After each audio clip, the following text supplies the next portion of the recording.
Fundamentalmente apunta a señalar dos elementos fundamentales de nuestra labor como Secretaría de los Pueblos y también, por otro lado, a plantearles una propuesta concreta al movimiento indígena en general, a propósito de una serie de declaraciones que se han hecho alrededor del informe presidencial. En principio, nosotros tenemos una propuesta concreta que es la invitación a participar conjuntamente en el desarrollo y en la aplicación efectiva, real, participativa de la Constitución en algunos aspectos que nos corresponden. Yo quisiera poner como ejemplo básico, fundamental, lo ocurrido con la COTAD. Este documento también fue aprobado con la participación y el diálogo con las nacionalidades indígenas. Entre el 26 y el 31 de julio de este año se realizaron varios encuentros con las nacionalidades indígenas y la participación efectiva contribuyó a que el día de ayer en la aprobación 2 votos de Pachacutic fortalecieran esa confirmación de un proceso descentralizado. Por lo tanto, creemos que las posibilidades de diálogo, de participación, de acuerdos fundamentales con el movimiento indígena no nos alejan, por el contrario, son los que nos acercan para trabajar conjuntamente. En segundo lugar, es el propósito nuestro hacerles conocer que el día 2 y 3 de septiembre de este año, en la ciudad de Salcedo, en la provincia de Cotopaxi, están invitadas todas las organizaciones indígenas de primer grado, de segundo grado, de tercer grado, al encuentro para el desarrollo de las circunscripciones territoriales indígenas de la Sierra. En este planteamiento nosotros queremos convocar y además consultarle a la población indígena de la Sierra Ecuatoriana cómo la imaginan, cómo la plantean, en qué límites, en qué alcances constitucionales vamos a desarrollar este trabajo conjunto. Por lo pronto tenemos información preliminar de que la mayoría de las organizaciones indígenas de primer grado y segundo orden de la Sierra Ecuatoriana están completamente de acuerdo con este trabajo, con este encuentro, y esperamos que a partir de eso podamos conjuntamente desarrollar los procesos participativos, que este mandato constitucional de la creación de las circunscripciones territoriales indígenas se haga de la mejor manera, y digo que el mejor ejemplo ha sido lo de la COTAD. Y en segundo lugar, es decirles que nos sorprende con sobremanera las declaraciones del presidente de la CONAIE, Marlon Santi, al cuestionar el informe presidencial, cuando lo más destacado, lo más resaltado, lo más positivo, si lo quieren ver así, del informe presidencial fueron las cifras económicas y datos estadísticos de lo que ha significado para el proceso político ecuatoriano el bajar la pobreza fundamentalmente en el sector indígena. Eso no quiere decir, compañeros y compañeras, que nos sintamos contentos y satisfechos con eso. Todo lo que se haga, absolutamente todo lo que se haga en el sector indígena será insuficiente frente a 500 años de exclusión, de marginación, de pobreza en este sector.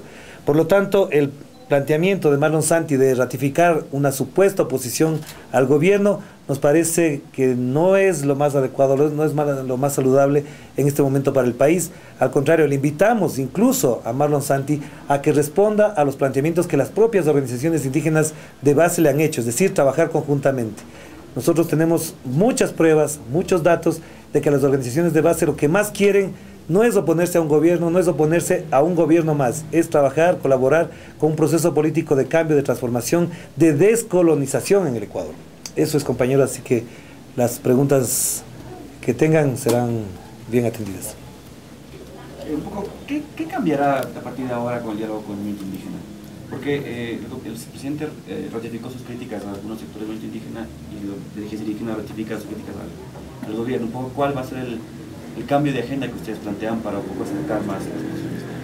Nosotros no tenemos una agenda distinta a partir de ahora. Lo que sí tenemos es una mayor presencia y una mayor acción política del gobierno con los sectores indígenas, con todos los sectores indígenas. Lo que el presidente ha dicho en el informe a la Nación el 10 de agosto pasado es que con cierta dirigencia hay que plantearse unas posturas de otra naturaleza. El Ecuador lo que necesita no es cambio de dirigentes, necesita cambio de dirigencias, de mentalidades, un cambio cultural, como lo ha planteado el presidente de la República. El Ecuador lo que necesita es una mentalidad más abierta en función de la nueva Constitución y de los retos comunes y colectivos que tenemos del Ecuador para vencer a la pobreza, para vencer a la desnutrición, vencer el analfabetismo. Y en eso sí creo que es una tarea importante, y le convoco a la CONAIE, a la FENOCIN, a la FEINE, a la FEI, a que colaboremos conjuntamente para bajar más los índices de pobreza que hay en el sector indígena. Si hemos logrado bajar en 5 puntos la pobreza extrema en el Ecuador, con la colaboración de la CONAIE, de la FEINE, de la FENOCIN, de la FEI, creemos que en los próximos 3 años que nos quedan de gobierno podríamos doblar esa cifra. Y eso es no para beneficio del gobierno, de la CONAIE, sino para beneficio del país. ¿Cuál es el avance de entrega de frecuencias que se están a los pueblos indígenas? Bueno, el proceso de socialización de las frecuencias y de implementación de la parte jurídica, documental del tema ha concluido. Hasta esta semana las 14 nacionalidades han entregado toda su documentación. Creemos que el proceso ha finalizado exitosamente, participativamente, de las nacionalidades indígenas del Ecuador. Eso lo vamos a hacer público en las próximas semanas, por máximo la próxima o la subsiguiente semana, ya con la entrega de toda la documentación al CONATEL, que es el organismo regulador encargado de este tema. ¿La entrega de frecuencia está condicionada a la aprobación de la ley de comunicación?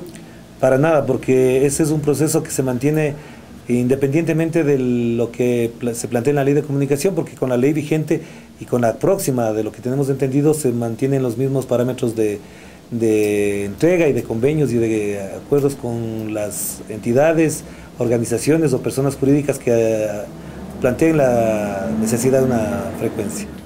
¿Cómo toma el gobierno, por ejemplo, la crítica que ha hecho la gente de la Corunari a las circunscripciones territoriales aprobadas en el COTAD? Mire, por ejemplo, este es un tema para nosotros paradójico. Las 14 nacionalidades indígenas reunidas en la ciudad del Puyo, si no me equivoco, el 31 de julio, firman un acuerdo, les podemos pasar la copia del acuerdo, en la que participan organizaciones de la CONAIE. En ese planteamiento, en ese acuerdo, se incorporan muchas de las propuestas que hacen las organizaciones indígenas. Por ejemplo, un elemento fundamental, trascendental, es el reconocimiento a pueblos recientemente contactados, que es una propuesta venida desde las nacionalidades indígenas. Esa propuesta fue recogida, incorporada, y por eso a mí me sorprende que la Corunari se oponga cuando uno de sus asambleístas, Jerónimo Yantalema, y otra asambleísta de Pachacuti, Diana Tamaín, apoyen la propuesta. Es decir, ahí estamos evidenciando lo que hemos dicho en los últimos tiempos. Hay un divorcio entre las bases y la dirigencia, y cierta parte de la dirigencia, porque lo que dice Delfín Tenezaki y lo que dice Marlon Santi no se concuerda con lo que votan sus asambleístas y lo que dicen sus organizaciones al firmar el acuerdo. Y por otro lado, lo que se plantea en CTIs y lo que plantea la COTAD, lo que hace es estrictamente reconocer la demanda histórica de las nacionalidades y pueblos del Ecuador. Es decir, un reconocimiento, un nivel de participación en la toma de decisiones y sobre todo el aporte para trabajar conjuntamente en la gestión territorial, que eso hay que explicarlo adecuadamente. De hecho, nosotros tenemos en este momento un taller aquí en la Secretaría de Pueblos para abordar este tema ampliamente y poder definir nuestra tarea, nuestra agenda política en los próximos días, y además para contemplar la posibilidad de una mirada más profunda, más estricta, y que el presidente evidentemente también nos pedirá nuestra opinión para, en el caso de considerar, plantearse un veto.